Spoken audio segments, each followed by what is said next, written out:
fired up too. But she says, God, we thank you for that promise. She didn't say, God, we thank you for what you said, or we thank you for what we heard. She said, God, we thank you for that promise that we are yours. And that's it right there. We're his. And we've got to start believing that. We've got to start, like really understanding that we're nobody else's but his. And so yeah, tonight where I'm going is kind of going in that, and I'm not going to go long at all because, hey guys, Interface, I'm sorry, but I don't know if y'all prepared for it, but I hope y'all got some more songs because I want to worship some more. So, I mean, if y'all want to, it's all yours, but I feel like worshiping some more. So I'm not going to go long at all. So, yeah. But, man, it's been a good week. It's been an amazing week. Last week I left, I went to Florida, got me some beach time. I ain't been to the beach in a long time.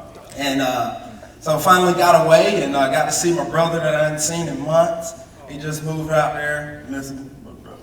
Aww. Shut up. And Rap stance. Step number 3.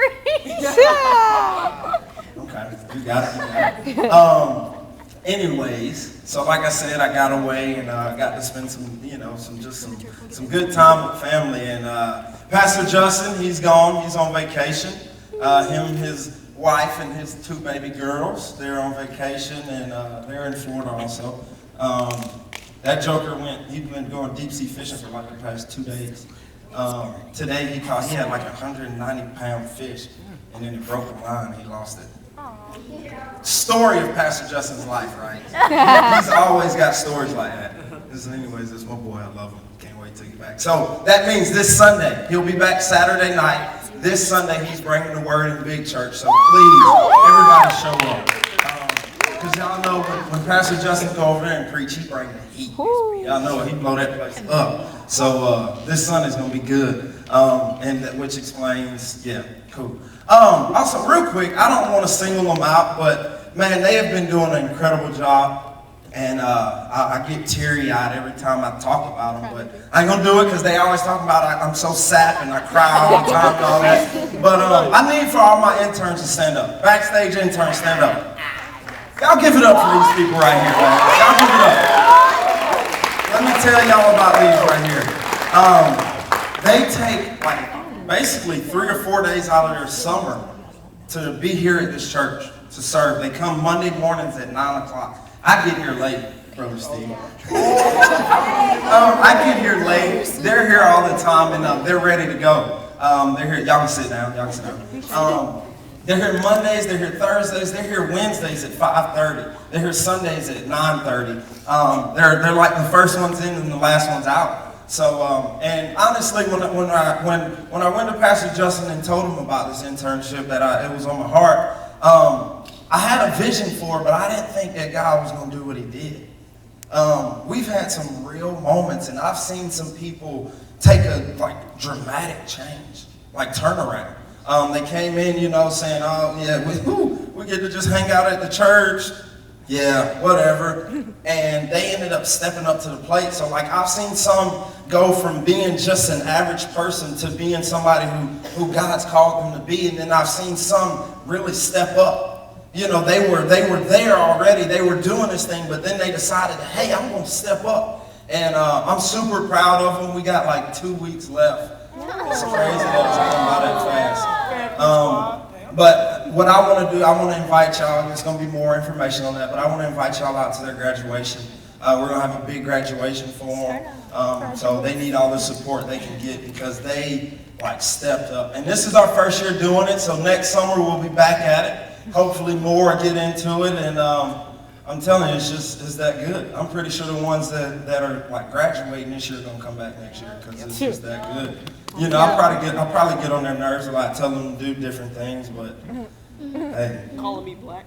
call it black. Yes, we're not even gonna go there. So, anyways, let's go ahead and get into this. Really, this doesn't even have anything to do with my story, with my message. But y'all know I got different events that happen in my life all the time. I gotta tell a story. So, but this is funny because I wasn't looking to tell no story or anything. But today I kind of left work, went to Lenox Mall, You know, because every time I preach, I always put on something new. Today I ain't got nothing new on because God just told me, he says, nah, I don't want you to get nothing new. I'm like, really? So that means I can't buy nothing? And he's like, I kind of think he said, yeah, you go ahead and buy it, but don't wear it tonight. So I went and bought me some new stuff. But anyways, I'm in Lenox Mall, and I'm walking, and I hear, Armand! What? Who is that? I'm all the way in Atlanta. I'm at Lenox Mall. Who's calling my name? And I turn around, and I just see it's this woman, and then it's this woman. She's like, but here's the thing, y'all gonna get this. Before I go into this, fellas, y'all are in high school now. Let me tell you something. Those girls that y'all calling ugly right now,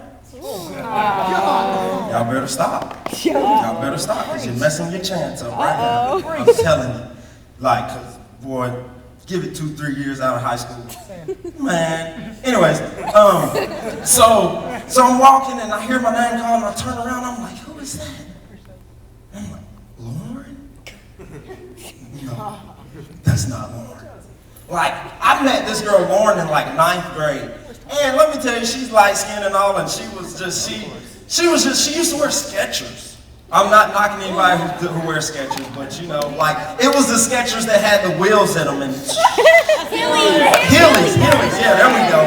Yes, she used to wear those. And I was like, I'm like, so back then I would talk about her like, girl, what is your problem? Like, you were so retarded, ugly. She didn't know how to do her hair. She used to wear these pigtails and all this and that. And so when I saw her, I'm like, that's Lauren? That can't be Lauren. No way, that's Lauren. And I'm like, whoa, what? So, you know, I go over there to him and I'm like, hey. And she's like, hey, do you remember me? I'm like, Lauren Pittman, right? She's like, yeah. I'm like, what's up, girl? And like, I'm pretty sure everybody that was standing around looking at me was probably like, they were looking like I was sitting there like, dang, girl, what happened to you? Baby girl, he grew up. Yes. Oh, no, let me stop.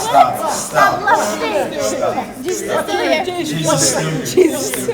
But anyways, like I said, she was just like, I was like, wow, what happened to you? You used to be the girl that used to skate down the hallway with your book bag full of books. I had a book bag, but it didn't have one book in it. Like, I mean, I had my wallet and keys in there. I didn't have no books. This girl had every single book.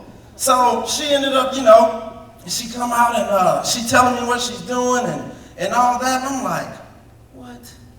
She's an Atlanta Hawks cheerleader now. Wow. She's like about to finish up nursing school and like all this stuff. Drives a convertible and everything. And I'm like, hey girl, you know, I'm single, you single? Like, yeah, I'm single. She's like, but you got no chance. I'm like, so that's what I'm saying, fellas.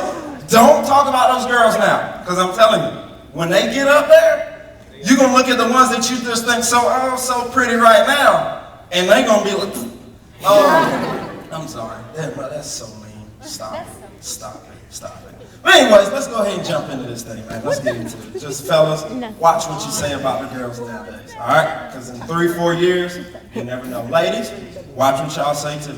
Come on. Because I mean, you know, they might come out looking dark skinned. They might come looking like a rocker or Channing Tatum, whatever his name is. Something like that in 3 or 4 years. I don't know. Not that I think he's cute or anything. Yeah, okay. He's not me. You know what I'm saying? He's not me. But let's jump into this word. Who's got your Bible? Somebody got their Bible tonight? Most of y'all don't bring your Bible, so I want to read your Bible. I want to see your Bible. Right? Put them in there if you got them. Put your hands up. Wow. Y'all don't read. Y'all text. So let's go to John, the book of John, chapter 3. This some good stuff right here tonight. It's going to be good. I'm going to jump around. My message has changed like 3 times. No lie. Like, I thought I knew what I was preaching on last week, and then the other day, yesterday came, and I thought I knew about it, and then this morning came, and God was like, hey, I got somewhere else for you to go. And I was like, seriously, I was like, what? There's no way this goes. Like, no. No. And let me tell you something. You cannot like try to tell God no. You can't tell him like this isn't gonna work. I'm not doing this, because he would just like keep picking at your brain, like, oh, you about to do this. You're gonna do this, you're gonna do this. And so I'm sitting here and I'm like, God, that doesn't even, no, I kept reading, I'm like, God, how can I even preach this? And I got so frustrated and I got worried, and I'm just like, man, I don't get it, God, how? And he just started just telling me, he's like, look, you trust in me? I'm like, yeah. And he's like, let's do this thing then. So I said, okay, let's roll with it. So John chapter 3. There was a man named Nicodemus, a Jewish religious leader who was a Pharisee. I was a Pharisee in the Easter play, if y'all was there. I was Nicodemus, actually. That's crazy. After dark one evening, he came to speak to Jesus. Rabbi, he said, we all know that God has sent you to teach us. Your miraculous signs are evidence that God is with you. Jesus replied, I tell you the truth, unless you are born again, you cannot see the kingdom of God. What? What do you mean? What do you mean? Nicodemus said that. He was like, what? What? How can an old man go back into his mother's womb and be born again? Yeah, that's pretty disgusting. But Jesus said, he said, homie, chill. That's how like Jesus talks to me. So he was like, homie, chill. Like, check this out. Just listen to me. So he's like, look, listen. I assure you, no one can enter the kingdom of God without being born of water and the Spirit. Humans can reproduce only human life, but the Holy Spirit gives birth to the spiritual life. I'm going to let that sink in. I'm going to go back to that. But that brings up water baptism on the 23rd. You got to be, hey, you should do it. Come talk to us more, like, seriously. But simply, like, all this go through that. I'm like, I don't get it. I don't understand it. And, I'm just like, I don't get it. And it's kind of like when you don't understand something, that means you don't know it. Yeah. And like, I hear a lot of people in this generation talks about they don't know who their father is, or they don't know nothing about him or anything like that. So I don't know nothing about this. So you know what? Name of my sermon, I don't have a background or anything, but name of my sermon is, who's your daddy? Y'all don't laugh, but I'm telling you, it's gonna go with it. Who's your daddy? Somebody say it. Who's your daddy? Who's your daddy? Look at your neighbor and say, who's your daddy? Who's your daddy? Look at your other and say that. It's gonna be kind of awkward, but just say, who's your daddy? Say, who's your daddy? No, don't say that. Let's pray, because let's bring Jesus back. Let's pray. God, I come before you right now. Just thanking you for this opportunity. Once again, God, I like I say all the time, I don't deserve to be up here. I don't deserve to be speaking your word, but yet and still, God, you put me here. So, God, I thank you for that. And I just ask right now that you have your way in here tonight. Holy Spirit, come in, move throughout this place. Do what you need to do. Grab hold of whoever you need to grab hold of. God, wake some people up tonight. Let them see you in a different way. Let them feel you in a different way. And God, I just pray that every word that comes out of my mouth be nothing but you, God. So that means let my flesh decrease and your spirit increase, God. And just have your way in this place.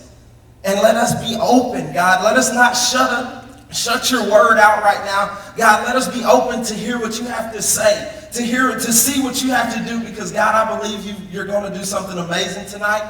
And, we're just ready for it. So, Jesus, have your way. In Jesus' name we pray. Amen. Amen. All right, cool. So let's do it. Has anybody ever realized how powerful the word no is? Yes. Have y'all realized? Yeah. No means no. Yeah. No means no. Some of y'all need to grab hold to that when it comes to these girls. But no means no. That word is pretty powerful. But, that word, when that word is said, that's when you begin to start thinking about stuff. So when you begin to start, So here's a story about a group of boys, four or five boys. They were walking down the street, walking down the sidewalk. Just cruising, walking down the street. No, they was just walking down the street, and they were walking past houses. They're in the neighborhood. They passed one house. They passed two houses, 3, 4. They get to the 5th house, and once they got to the house, they saw a sign. It says, "Do not throw rocks." Okay, so these little jokers just walked this whole street, saw 1 house, 2 house, 3 house, 4. They get to the 5th house, and they see this thing, big, no, don't do it. Don't do it. Don't do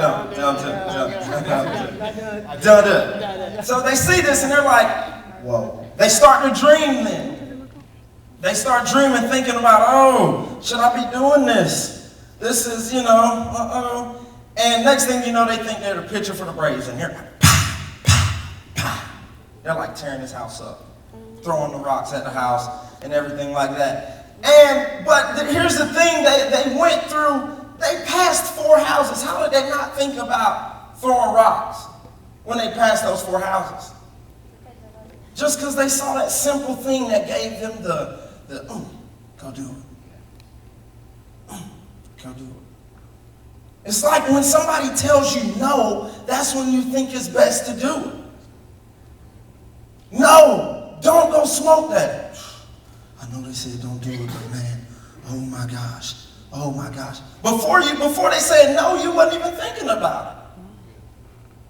Like, yeah, you saw it on TV, yeah, you heard it was fun, but you really wasn't thinking about it until you heard it was something bad. So that's what's wrong with our generation right there. This no word is like dare. When you say no, it's like I dare you. Seriously. Yeah. I'm not trying to be funny, but it was like that with me. My parents would tell me no all the time. Son, do not speak what I do. Speak. For those that know me, know I speak. Yes. What happens? I get a ticket. Son, do not do this. Son, do not do that. Before they would even think about it, son, don't have any people over while we're gone. House party. Let's do it. Like, I wasn't even thinking about it. But that no word just came in, and it's like, bro, come on. You got it. You can do this. You can beat it. And, and it's just, it's kind of crazy how that happens. And where I'm going with this is a lot of people, this whole church thing, y'all think Jesus is here to tell you not to do this and not to do that. Raise your hand if you think Jesus is here to fix your behavior. Really? I'm sorry for that. I'm not calling you out if you raise your hand, but if that's all you see Jesus as, then I'm sorry, you need to get deeper into your word. Because Jesus didn't come here to fix your behaviors. Jesus didn't come here to be your police officer or your disciplinary. I don't know. I didn't pay attention in school. I don't know that word. He didn't come here to discipline you. Jesus did not. I heard a preacher say this. He said Jesus didn't come here to be a behavior modifier. He came here to be a heart transformer. Something like that. Something like that. To change hearts. Jesus didn't come here just so he can make all these rules and say, don't do this, don't do that, and you think you're a bad guy now. He didn't come to make the bad guys good guys or the good girls, the bad girls good girls. He didn't come here for that. So that's, and a lot of y'all, I'm sure, y'all didn't even raise y'all's hand, but I'm sure a lot of y'all think that. Y'all think when you start this whole Christian thing that, hey, that means no. No means no. I can't do this. I can't do that. No, no, no. Let me tell you something. When you walk through these doors and you give your life to Christ, he's not just telling you that you can't do certain things. He's calling you to say, he's trying to tell you that, hey, I got something better for you over here. Like my man Zach was saying, you're over here, but I've got something better for you over here. He's not just trying to tell you, hey, stay over there and don't do anything. Be a good person. Because let me tell you something, if it was only the good people that could do stuff, I would not even be here. God isn't calling people that that's, let me tell you something, being church isn't being good. Being a Christian, you being good doesn't make you a Christian. You going to church every Sunday doesn't make you a Christian. Me, I believe being real makes you a Christian. You going and you saying, hey, you know what, God, I've been doing some stupid stuff, but I'm going to give my life to you. I'm going to give everything to you. I totally surrender to you. Then he says, all right, let's do this thing. He's not telling you because he just can tell you stuff. He's telling you because he wants you to come help him. Because, he can do it all by himself, but it'll be better if he's got more people to help him. But no, there's that no word again. No, we're too busy worried about everybody else. We're too busy worried about what this world has to offer, what this devil's putting in our face. We're too busy to worry about that. And the thing is we've got to break out of that. We've got to be able to say, you know what? No means no, but kick that mess. I want something better. I want something better than this. And then, you got those people that they jump into this thing thinking that it's all good and it's all ready to go, and you just, crap, Jesus, where are you? Why haven't you fixed this in my life? Why haven't you done this for me? You jump in it because all you want Jesus to do is fix something in you. All you care about is yourself. Let me tell you something. If you're going to do this whole Jesus thing, if you're going to do this whole changing the world thing, you got to care more about people than you care about yourself. Because caring about yourself ain't going to get you nowhere. Because if you're the only one fixed, what good is that doing? Like I'm not even fixed. I'm still broken up. But yet and still, I heard God clearly say to me, hey, you're called for more than this. You're called to be better than this. You're called to be better than just the average Joe. And when he said that, because let me tell you something, I don't want to be average. Like Pastor Justin is saying, I don't want to be normal. Being normal is not cool. Being normal is not what's up anymore. If you want to be normal, there's the door. Because normal people stay outside. Normal people don't want to come in and get this whole Jesus thing. They don't want to find out who their daddy is. That's normal people.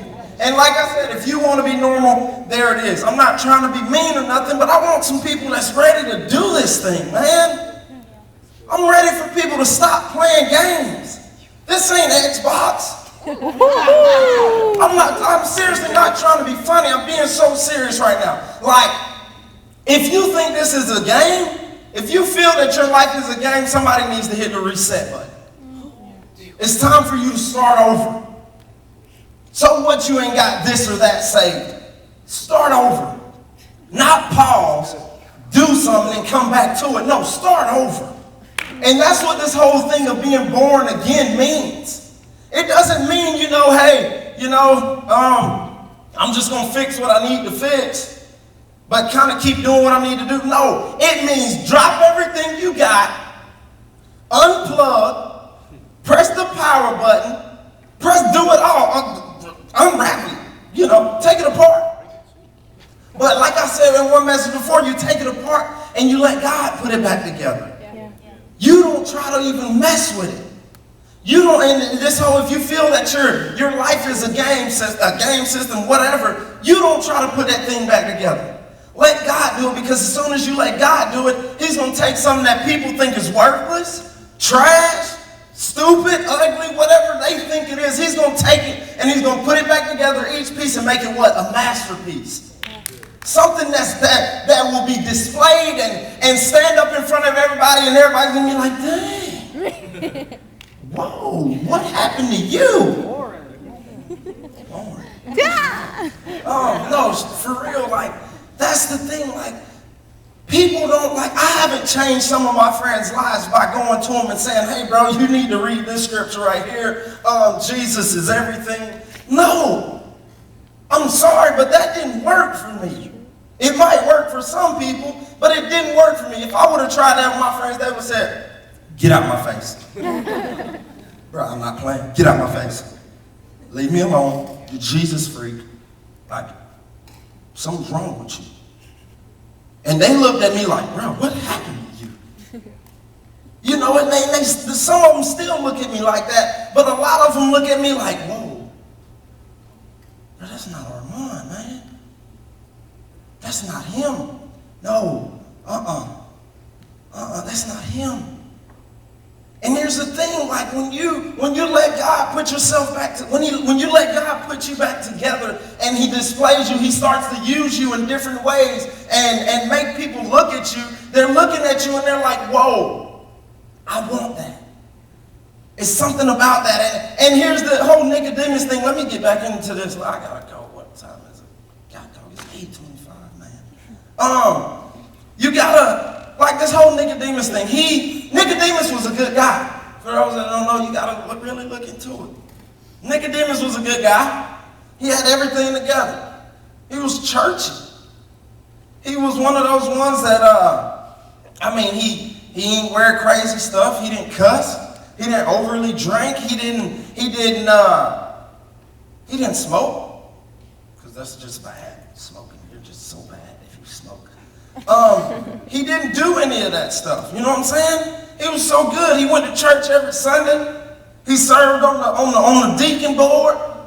You know, he helped the elders out. He preached every now and then. Nicodemus was a good guy. But he went to Jesus at night. Is it a little strange he went to him at night? Why he couldn't go to him in the daytime? Most people do it at night, they go to sleep. But he went to him at night. And he said, hey, Jesus, I've been watching you. Yeah, it's something about you that's different though.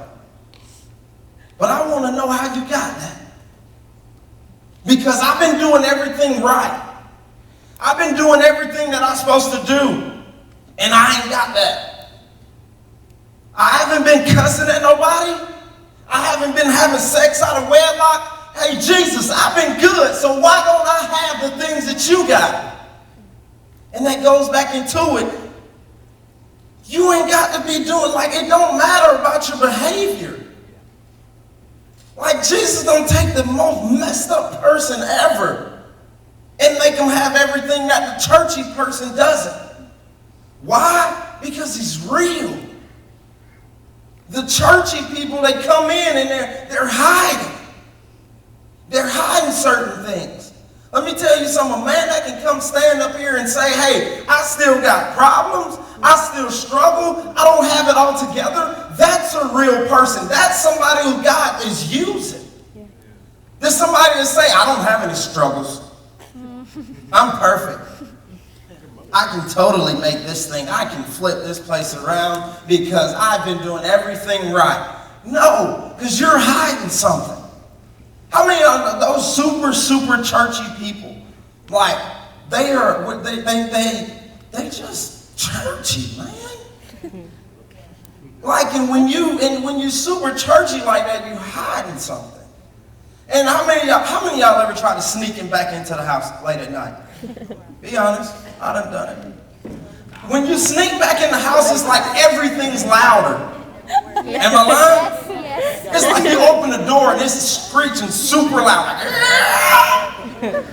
It's like the door's sitting there saying, hey, your mom's gonna catch you. Like I lived in a newer house, so my stairs never would like, man, let me try to sneak in the house at 3:30 in the morning. What?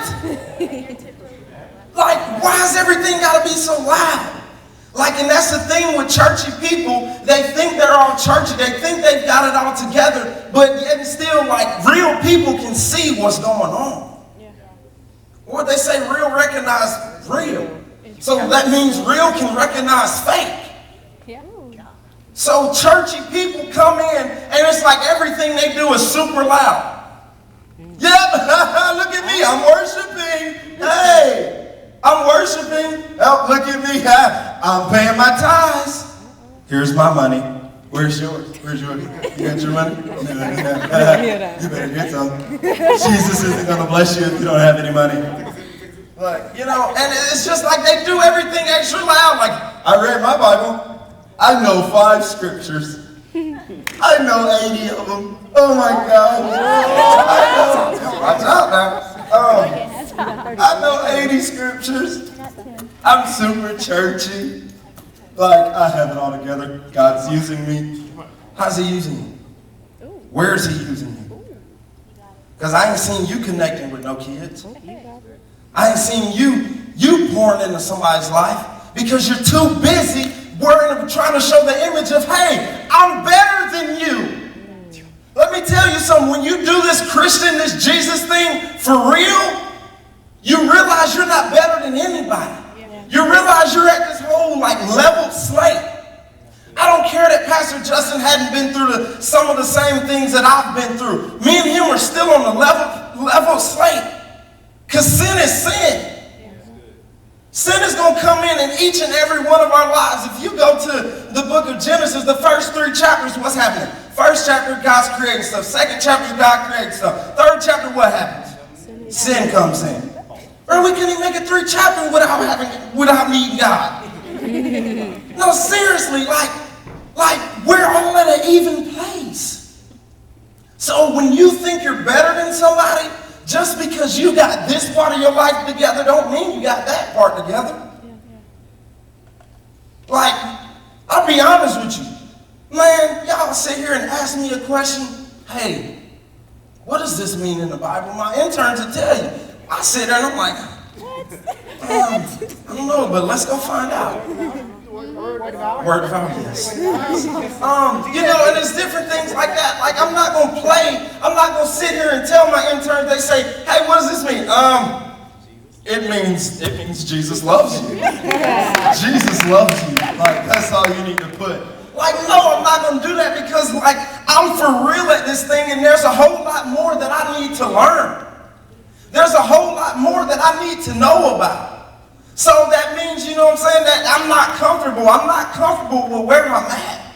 I don't feel like my relationship with God, I should be standing here right now. I feel like I need to know more. But yet and still God says, no, I want to use you so you can grab the ones that need to know more with you and y'all come with me. Like, seriously, guys, don't think that I'm so much better than you. Don't think Pastor Justin is so much better than you, Miss Sandra, Callie, anybody, one of the leaders. No, they're not.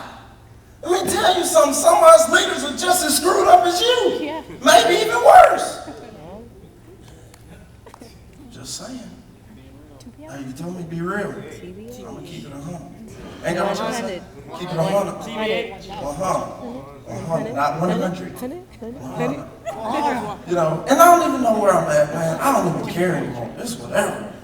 Like, but that's the thing, guys. Like, drama team, y'all do your thing. Y'all know I always gotta have drama. But in this whole little drama, you're about to see some people that go through some things. Oh, I need to pull this out of the way, God dog. They go through certain things, and what I want you to do is I want you to really listen to what they gotta say. I want you to really focus on each and every one of them. Focus on what's about to go on and what's about to happen, because this is our generation. This isn't just them. This isn't just people out there. This is you and everybody else around you. So I want you to really pay attention to what happens here, what goes on here. Is everybody in places? Yeah. You sure? Sarah, are you up there? I don't even see you. Is she good? Okay, we're good. So here's the thing. I want y'all to really pay attention to this. Really, like, drop everything else. If you got your phones out, put your phones up. Like, I mean, if you want to record it, record it. Take it short to somebody. Maybe it'll change your life. But y'all check this out.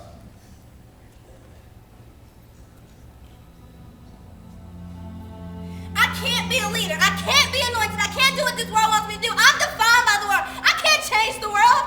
The world tells me, Desiree, you're not going to be big enough. You can't be a leader. You know what? I just can't, because y'all told me I can't. I can't. Yes, you can! But God, I've done too much. I'm too messed up for this. I can't stop what I'm doing. I'm too addicted to it. Every night it's the same thing. Every day it's the same thing. How can God forgive me? People say God's mercy is everlasting, but how come it ended with me? God, it doesn't matter what you've done or where you've been. I forgave you. I take broken, messed up people and use it for greatness. I just want to fit in. I just want to be normal. I just can't. I just want to be like everybody else. You weren't made to be more normal. You were made to stand out and be different. Honestly, God, if you're listening to me right now, answer me because I can't hear you. I'm so confused. I'm stressed out. I'm on the fence. And honestly, I don't know if I want you or if I want the world. I don't know if I want to be some popular kid in my class or if I want to run after what God has for me. Because I come in here on Wednesdays and I cry my heart out on this altar. And then the next day, Thursday morning, I'm doing something bad. And honestly, I'm tired of feeling like a hypocrite. And is no praise even worth God? God is more than worth it. I can give you so much more than what this world offers. I know you like no one knows you. None of your friends know you like I know you. And even when they're not there, I am always with you. But God, what if everybody leaves me? You don't ever have to be alone. What if I'm left all alone? You want me just to abandon my friends for someone who never even speaks to me? I don't hear your voice. Where are you even at? This is ridiculous. I'm right here. I'm always with you. You're never alone. I'm always here. God, I don't understand what you want me to do. I'm sitting here and I'm praying that I would just understand your plan, but I don't. You're not listening to me. You don't hear my prayers.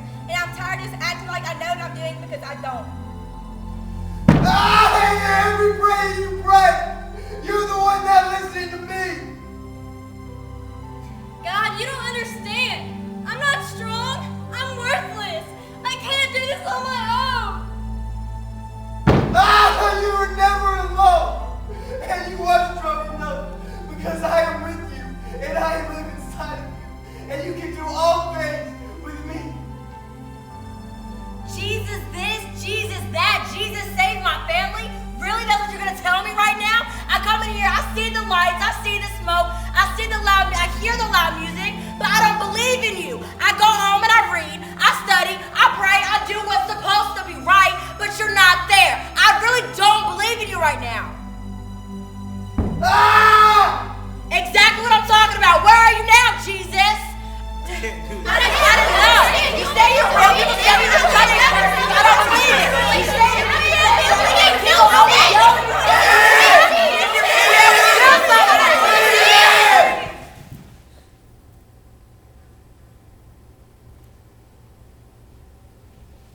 No, that's it. I had enough. I just was fake. Philippians 4:13 says, I can do all things through Christ who strengthens me. You can. Don't let them define. Don't let them tell you what you can and can't do. You can be a leader. You can be different. You can be anointed. You can heal people. Stop letting the world tell you who you can't be. Don't let the world define you. You define it. You can.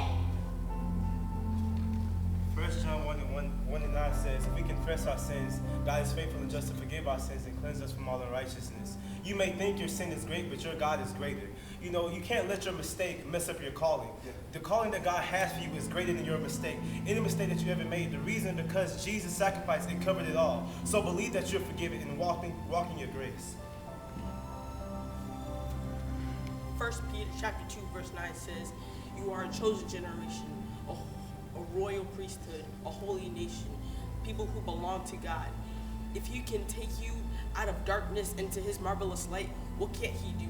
Hate being normal. You are sons and daughters of the Most High God. Act like it. Psalms 27:1 is why I follow Jesus. For if my God is with me, then whom shall I fear?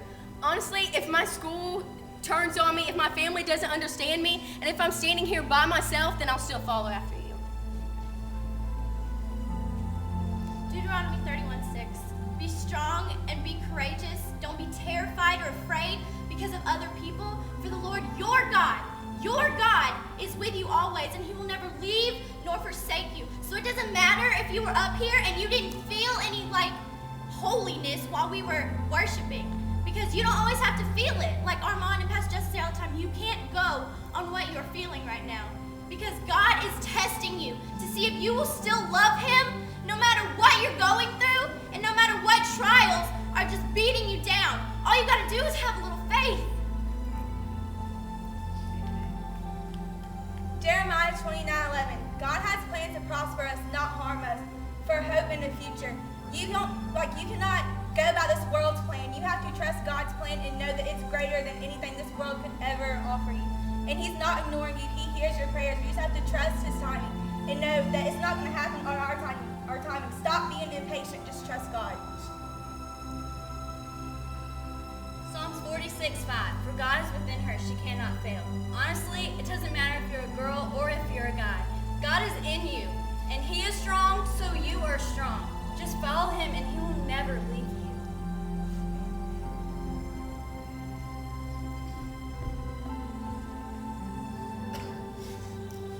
Oh, you of little faith!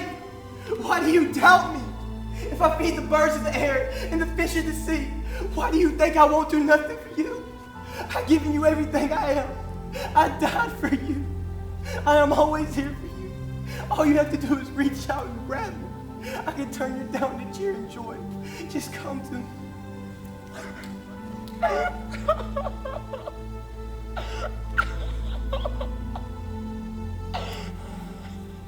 That's it.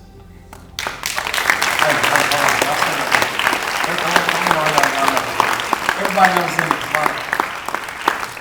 I want y'all to see something. I'm going to sit right here. I want y'all to see these people. I'm pretty sure some of y'all went to go to school with them. Some of y'all have seen them in school, seen them somewhere, Instagram, party, something. And I'm pretty sure some of y'all don't even know them as this whole Jesus thing. Y'all never thought y'all would see one of them up here doing this. Let me tell you something. This was not written out by me. This wasn't written out by Callie. This wasn't written out by Pastor Justin. They came up with this. These things that they just said to you, this came from their heart. Jesus put this in them. So that goes to tell you, if he can do it in them, he can do it in you. Stop being afraid. Stop thinking that you're too messed up. Stop thinking that you can't just because everybody else says you can't. Because let me tell you something, everybody else is going to tell you you can't because they think they can't, so they don't want you to be better than them. But as I said before, it's time to wake up. It's time to realize that, hey, this whole Jesus thing is for me. Yeah, I may not preach. Yeah, I may not sing on the worship team. But you know what? God, I'm going to let you decide that. God, I'm going to let you do that. I'm going to give you everything that I am and let you put me exactly where you want me to be. This isn't my life. If you went before, you heard Reggie say, you once had the pen, but now it's time to give it over to him and say, hey, finish my story. Write my book. Because with you trying to write it, ain't going to be nothing but a whole bunch of scribble-scrabble. And that scribble-scrabble is why your life is like this. It's why you can't keep a relationship. It's why you can't keep from cutting. It's why you can't keep from trying to kill yourself. Because you're trying to write it. Give up the pen. Let somebody else do something. It's not about you. And I don't know if y'all saw this when this drama started off. They were frustrated. They were upset with God because they felt that God told them this, God said this, and all this and that. So they got upset. They're like, people tell me that I can't do this, and you tell me that I can, but then if I can, why are they telling me that I can't?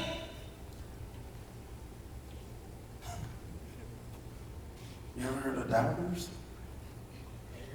Haters? Bingo. I like that. Seriously. They want what they look at you and say, oh, I know that person can do something.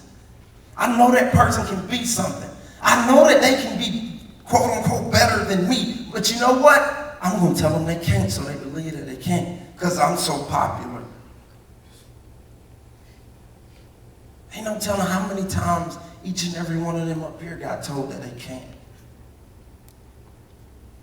How many times they got called out for doing this whole Jesus thing. She's going to throw Bibles at you if she come to this party. That's what they say. Hey,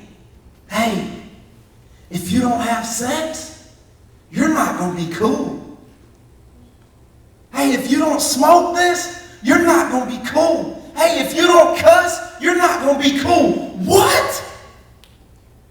Tell them to get a life. Because you should tell them like this. Get a life. If you don't love Jesus, you ain't nothing. Sorry. Be somebody, be bold, be courageous. Do something crazy. Stop being the regular person that everybody else in Alcovey, Salem, Heritage, Rockdale, Eastside is. Stop being them. God created you to be you. So, worship team, if y'all want to set up, if y'all got an altar call song, I don't know. If not, I can play some music. It's totally up to y'all. Y'all let me know. Y'all good to go? I guess they good. That's what I'm talking about. But here's the thing. Tonight's not going to be one of those nights that you come down here and you kneel at the altar and you cry just because you know you've been doing bad things. You know that this happened and you just want God to tell you that you're not a bad person. No. Tonight's not that night.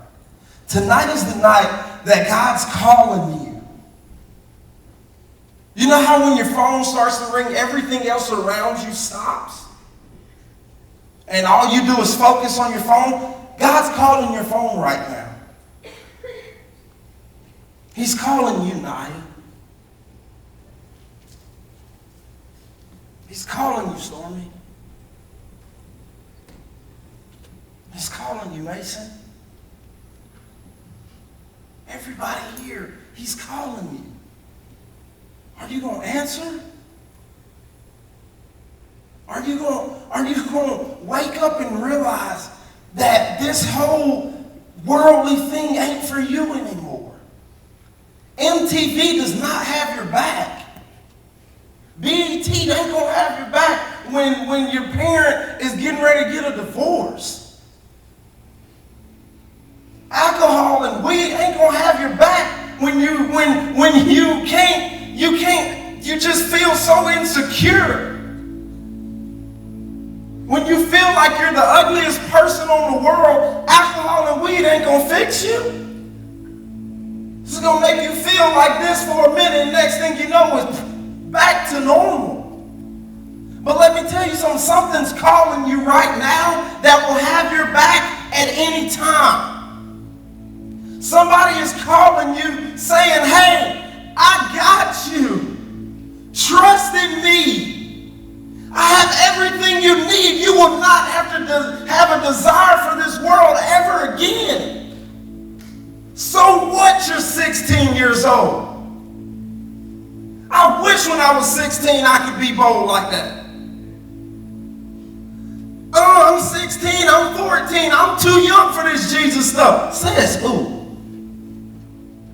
That normal person. So, tonight, these people up here have already answered the call. I don't care. Hey, and you know what? Some of y'all can sit here and say, yeah, they answered the call, but I seen them at a party last week and I don't give a rip. You know why? Because I answered the call 37 times, probably more than that.